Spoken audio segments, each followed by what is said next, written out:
So మీకు YouTuber నా అన్వేషణ అనే ఒక వ్యక్తి గురించి ఏమన్నా ఐడియా ఉందా సార్? ఎప్పుడైనా వీడియోస్ అయినా కానీ చూసారండి? వీడియోస్ చూసాను. దేశాలనే తిరుగుతూ ఉంటారు కదా ఆయన. అంటే ఆయన చెప్పిన ప్రకారంగా ఏంటంటే ఏపీ అప్పుల్లో కూరుకుపోయింది అని చెప్పేసి మాట్లాడారు. అది ఎంతవరకు నిజం? నిజంగానే అప్పులు ఉన్నాయా? రాష్ట్రంలో అసలు అప్పులతోటే గడుపుతున్నాడు అతను. అసలు అప్పులు చేయాల్సిన అవసరం లేకపోయినా ఆయన అప్పులు ఊపులో నెట్టేశాడు. ఎందుకంటే ఇప్పుడు ఉన్నది చాలట్లేదు. చంద్రబాబు నాయుడు గారు ఏం చేశాడంటే ఆ గీములు అమ్ముకు దొబ్బేయడానికి లేకుండా అమరావతి భూములు అయ్యి దాన్ని లాకేస్తుంది. ఆ ఉన్న భూములు కొన్ని దొబ్బేశారు. కొన్ని దొబ్బేస్తే కోట్లు గట్ట పడేస్తారు. మరి లిక్విడ్ క్యాష్ దొబ్బేయాలి, అది సాలదు. 50,000 కోట్లు 30,000 కోట్లు సాలదు. జగన్మోహన్ రెడ్డి లక్షల కోట్లు దొబ్బేయాలి. వాళ్ళంతా దొంగలు బ్యాచ్. కాబట్టి వాళ్ళకి లెక్కర మీద ఇసుక మీద సాలతలేదు. ఇంకా ఇవన్నీ చాలా ఏం చేస్తున్నారంటే అప్పు తెచ్చుకుని అందులో సగం నొక్కేసి మిగతా సగం అటు ఇటు చేస్తున్నారు. అదే పరిస్థితి. దాని మీద వైట్ పేపర్ రిలీజ్ చేస్తే అసలు ఎంత అప్పు తెచ్చాడు, ఎంత ఖర్చు పెట్టాడు, ఈ రాష్ట్ర ఆదాయం ఏమైపోతుంది అన్నట్టుగా లెక్క చెప్పరాడు. రేపొద్దున ప్రభుత్వం మారిన తర్వాత వీళ్ళందరినీ గోడకుచ్చి ఎంచి తలకిందులు ఏలాడ తీసి ఒకడికి తోడ దెబ్బలు కొడితే అప్పుడు చెప్తారు. సో నార్మల్గా మనము షర్మిల గారి గురించి బాగా తెలిసిన విషయమే కదా సార్. అంటే తను వాళ్ళ అన్న జాగ్రత్త గురించి మీరు ఎక్కువగా సెక్యూరిటీ తీసుకోండి అని చెప్పేసి ఒక మాట చెప్పినా కూడా జగన్ గారు వినిపించుకోవడం లేదట. దానికి అసలు కారణం ఏంటి? అందులో ఏమైనా కుట్ర ఉందా? సెక్యూరిటీ పెంచారండి ఆవిడకి. ఎలాగంటే నాకు సెక్యూరిటీ తగ్గించారు. తర్వాత ఆవిడ నాకేమైనా జరిగితే నీదే బాధ్యత అని మాట్లాడేటప్పుడు మళ్ళీ వెంటనే పెంచారు. అయితే డెఫినెట్గా వాళ్ళ హిస్టరీ చూసిన తర్వాత వాళ్ళ మోడస్ ఆపరాండి తెలిసిన వ్యక్తిగా ఆవిడ కొంచెం భయం ఉండొచ్చు, ఆందోళన ఉండొచ్చు. ఎందుకంటే వాళ్ళు ఎదిరించిన వాళ్ళకి రిజర్వేషన్ లేకుండా పైకి పంపించేస్తారు వాళ్ళు.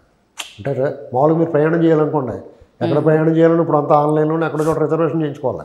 అదేం అవసరం లేదు. ఆ బాబాయ్ చూసారా, రాత్రి సంతకాడ దాకా బాగానే ఉన్నాడు, శుభ్రంగా భోంచేసాడు, మందాగాడు, అందంగా హాయిగా కూర్చున్నాడు. తెల్లారేటప్పుడు గుండు కూడా వచ్చేసింది. పక్కన గోడలు కనపడుతుంది, బాత్రూమ్ కనపడింది. బాత్రూంలోకి వెళ్ళి తల కమ్మోడికేసి కొట్టేసుకున్నాడు పాపం అతను గుండెపోటు వచ్చినప్పుడు. ఇలాంటివన్నీ దృశ్యాలు కనపడతాయి. అవన్నీ కళ్ళ ముందు కనపడినప్పుడు వాళ్ళు గుండె జల్లమంటుంది. కొత్త కారుకు 4 టైర్లు ఒకేసారి వెళ్ళిపోతాయి.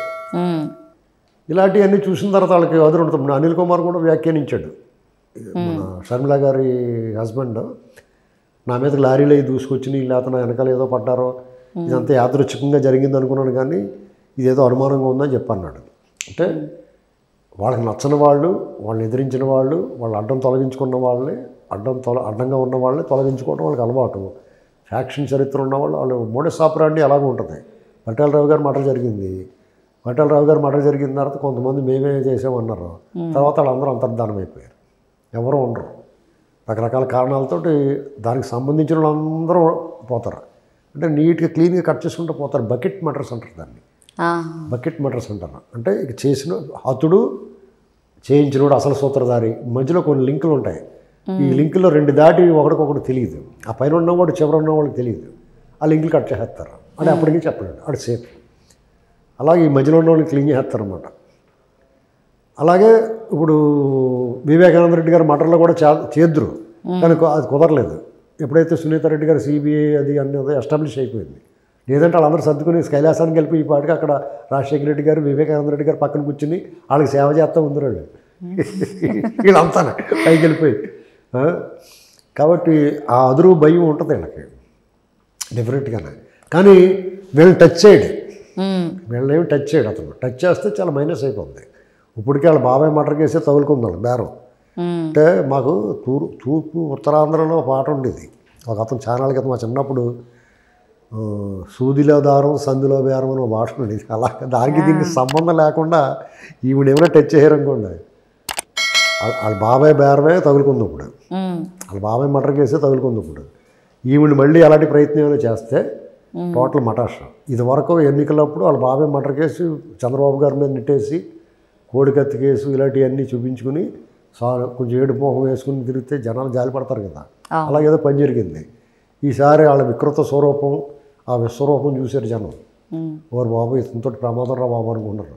ఆ చుట్టాలే పారిపోతున్నారు, దగ్గర బంధువులే అదిరిపోతున్నారు. ఈ జనం ఎందుకు నమ్ముతారండి ఎవడన్నా? ఒకసారి మాయ చేస్తారు. ఇప్పుడు మీరు ఏదో బ్యాంక్కి వెళ్తారు, డబ్బులు డ్రా చేసుకుని వస్తారు, కింద 100 రూపాయలు ఎంత పడేసి ఏమంటే మీ డబ్బులు పడిపోయి అంటే మీరు తీసుకుంటారు. ఆ బ్యాగ్ గట్టు పారిపోతాడు మీది. రెండోసారి ఏం చేస్తారు, బ్యాగ్ ఇలా గట్టిగా పట్టుకుని తీసుకుంటారు. అవునా? అంతే. జగన్మోహన్ రెడ్డి ఒక్కసారి పని జరిగింది, ఒక ఛాన్స్ చూడమంటే వాళ్ళ అమ్మగారు వచ్చింది, వాళ్ళ చెల్లెలు తిరిగింది, మా అబ్బాయిని చంపేస్తున్నారు, వాళ్ళ ఆయన చంపేశారు, మా అబ్బాయిని చంపేస్తున్నారు, అది ఇది ఎడితే చెప్తుంటే అందరూ అయ్యో పాపం అనుకున్నారు. అతను దొంగతనాలు చేసేసుకోవడం, డబ్బు సంపాదించేసాడు, కష్టపడే సంపాదించలేదు కదా. ఇప్పుడు ఆయన ఏమి చెమటోడు చేసి సంపాదించలేదు కదా, సక్రమమైన వ్యాపారం ఏం చేయలేదు కదా, అంత మోసమే కదా, డొల్ల కంపెనీలే కదా, దొంగ లెక్కలే కదా, డబ్బేసిన డబ్బులే కదా అంతానే. సత్యరామలింగరాజు గారు ఇలాంటి వాళ్ళు అడిగితే చెప్తారు మొత్తం బొమ్మ. కాబట్టి ఇది ప్రజలు ఆ కరప్షన్ అనేటువంటిది అంత పట్టించుకోవట్లేదు. దాన్ని రాజశేఖర రెడ్డి అలవాటు చేశాడు. ఎవరు తింటలేదు అనేటువంటి దాన్ని అలవాటు చేసాడు ఆయన, రాజశేఖర రెడ్డి గారు.